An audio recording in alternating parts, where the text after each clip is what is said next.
I'm a huge proponent of everything works until it doesn't. And when it doesn't, then you do something else. That's the whole aspect. Yes, Dave. You want to show them what a frozen shoulder looks like? You got one? Oh, yeah, okay. Dave has an iceberg shoulder.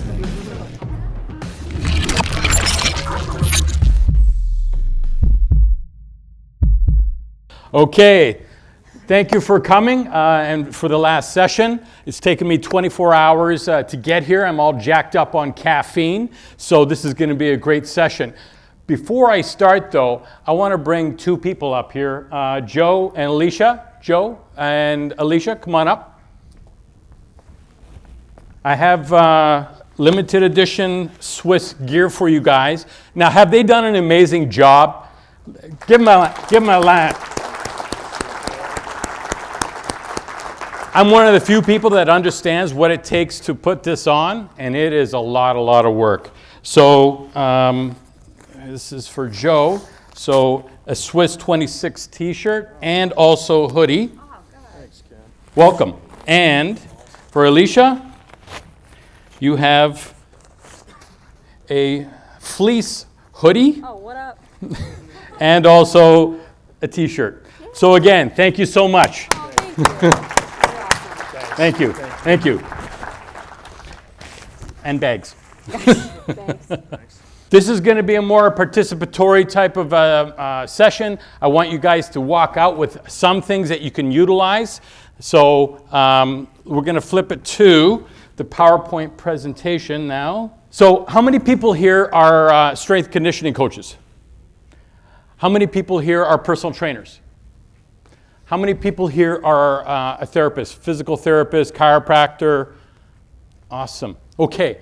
My whole goal with SWIS, which stands for Society Weight Training Injury Specialists, is to actually have the fitness professionals and the strength conditioning professionals working with the health professionals that really understand how to actually interact, not to throw each other under the bus. And that's one of the biggest problems that we have within our profession. So if you send it, my profession is chiropractic, so I still compete in powerlifting. My focus has always been on weight training. So my goal is to, what is the most effective way to recover from weight training injuries? So I created this organization, Society Weight Training Injury Specialists, and brought in the best of the best from all over the world, and I run 4 streams at the same time.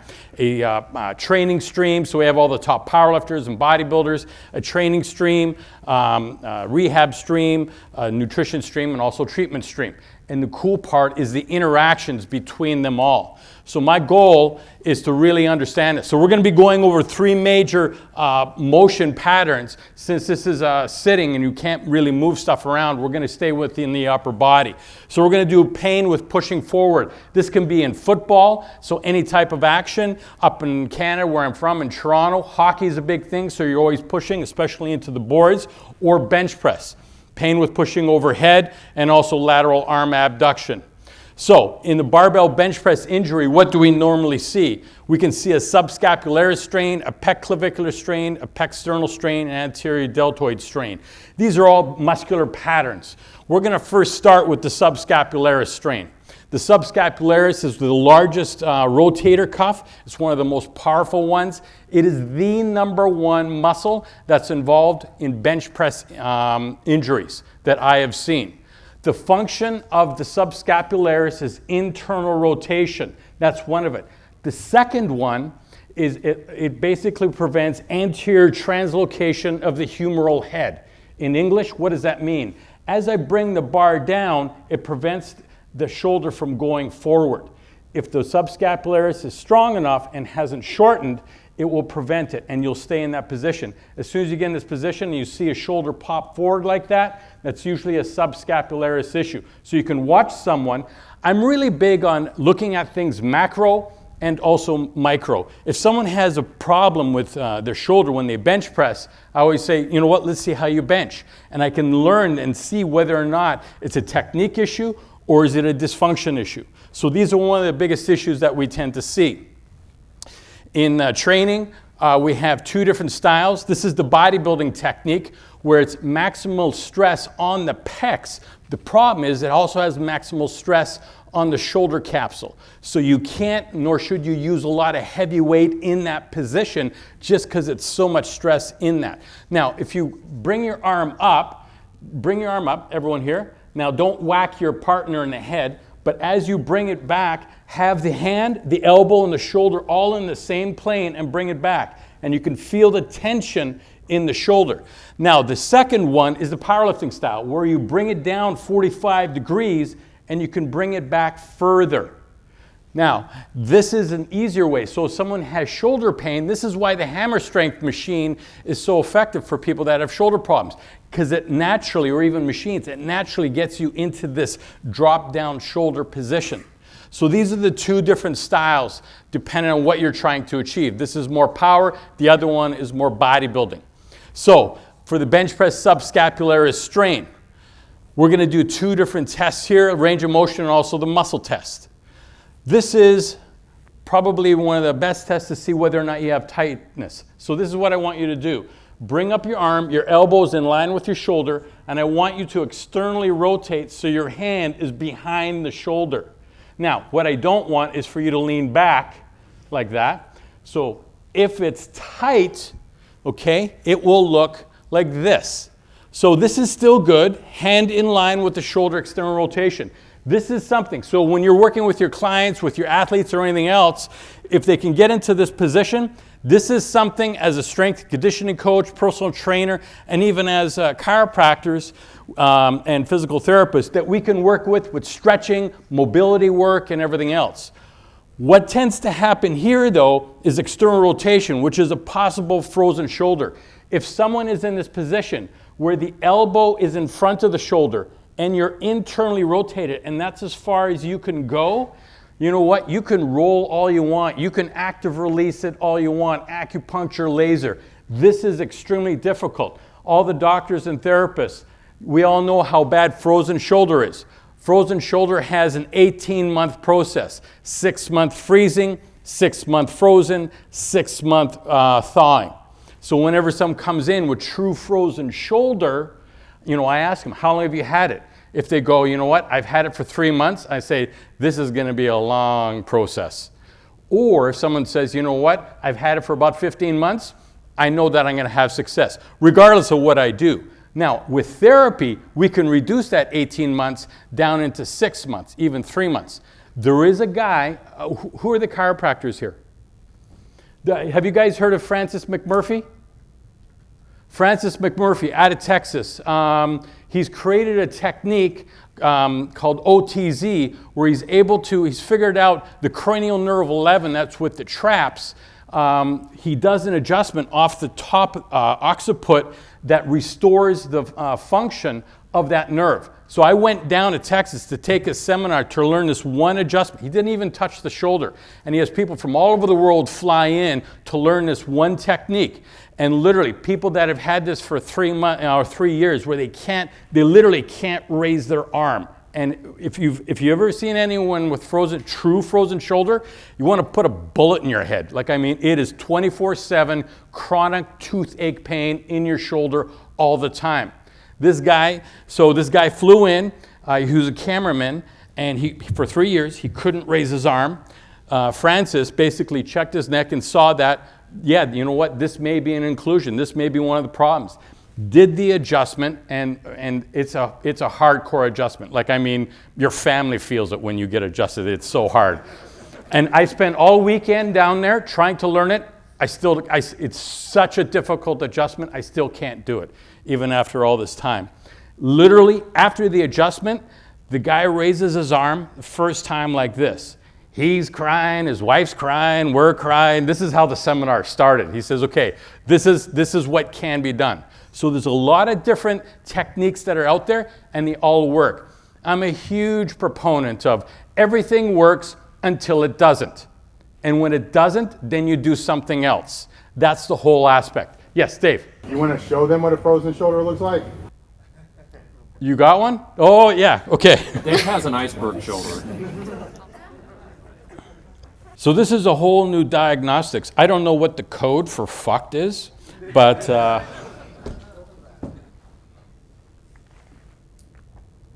Well, you go from hurt, injured, to surgery. You want to go from the side, right? Yeah, we'll go from the side here. So this is what you can do. This is how, and we're going to be learning all of this here. So if you're like this is he's stuck.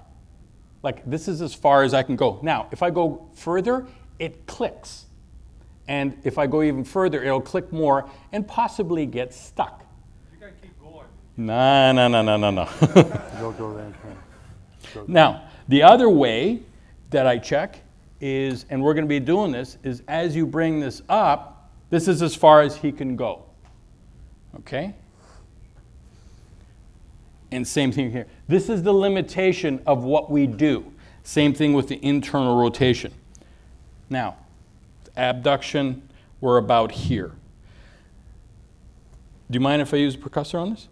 Go ahead. Okay.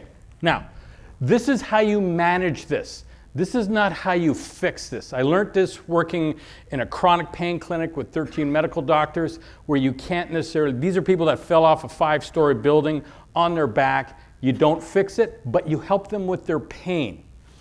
So this is a percussor. This is an osteopathic tool. And this works really well to try and release a lot of the fascia. It's mine, by the way, if that tells you anything. So I use it. So one of the things that you do is you can just go on the anterior aspect here, and what we're going to see is an increase of his range of motion.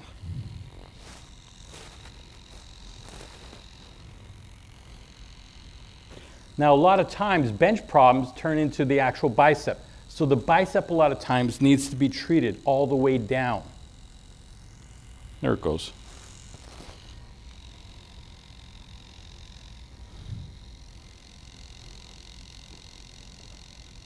Now, this is not a thumper.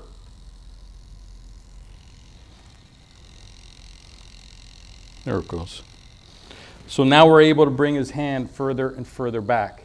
And when I was out here, last year before, we were able to bring his entire hand back, but it took us about 15 minutes.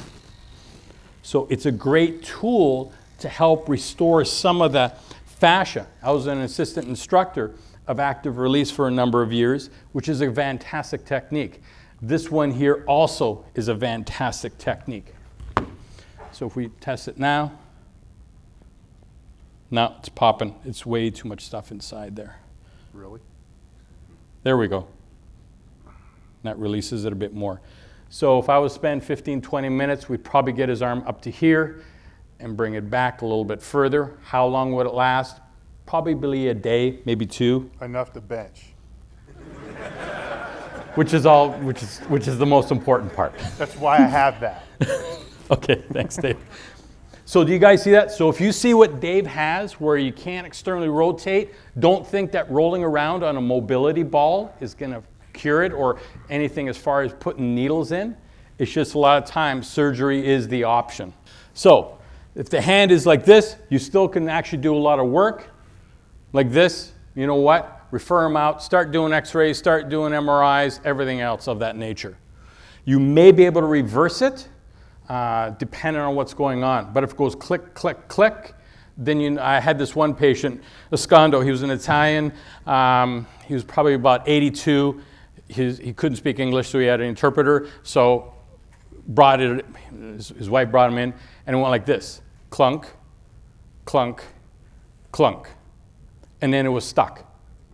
And he was just smiling, and he couldn't bring it down.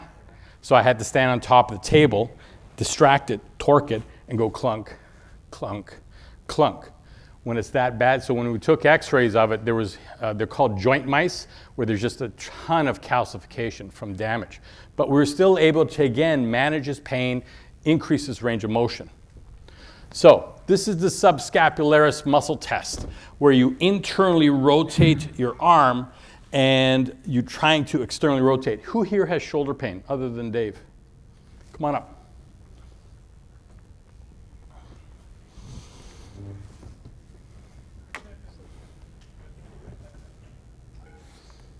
All right. Which shoulder?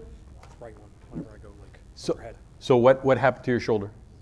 Just started feeling it one day. Just start, okay, did you hear what he said? It just started feeling it one day. This is the way that most injuries, it's not, there's two different types of injuries. There's what I call an accumulation injury and event injury.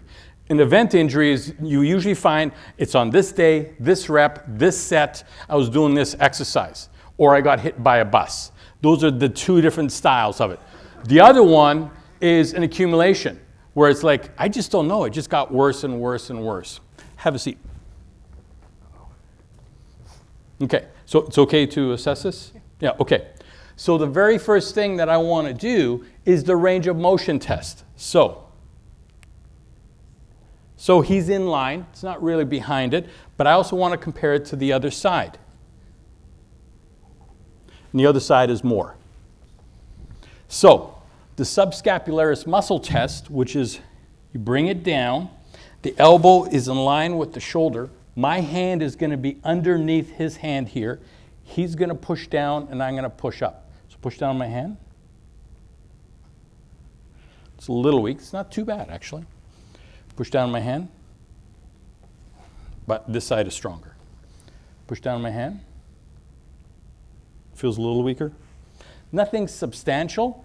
I just want to check a few other things. He's good there. What does it bother you on? Overhead pressing. And occasionally like lateral raises. And occasional lateral raise. Okay, so we have this aspect here where it's the muscle test. The other one is a subscapularis muscle test where you can lift it off. So let's have you stand up. Just turn your hand like this. Put your arm behind your back and try and raise your arm off the back. And you can barely do it, okay? Now, if you can't even put your hand behind your back, give it a try now, then that's even a bigger problem, okay? Try it with the other side. See, the other side, he has no problem. This side, he can't necessarily get it. This is a muscle test, so I want to see if he can push against me. He can't even get his hand back. So we know that the subscapularis does have an issue here, okay? So what is some of the rehab on this? So this is something that you can do. As a trainer, as a strength coach, have a seat. What you're going to do is you're going to sandwich the hand. So you're going to go about 6 seconds internal rotation, 6 seconds external rotation.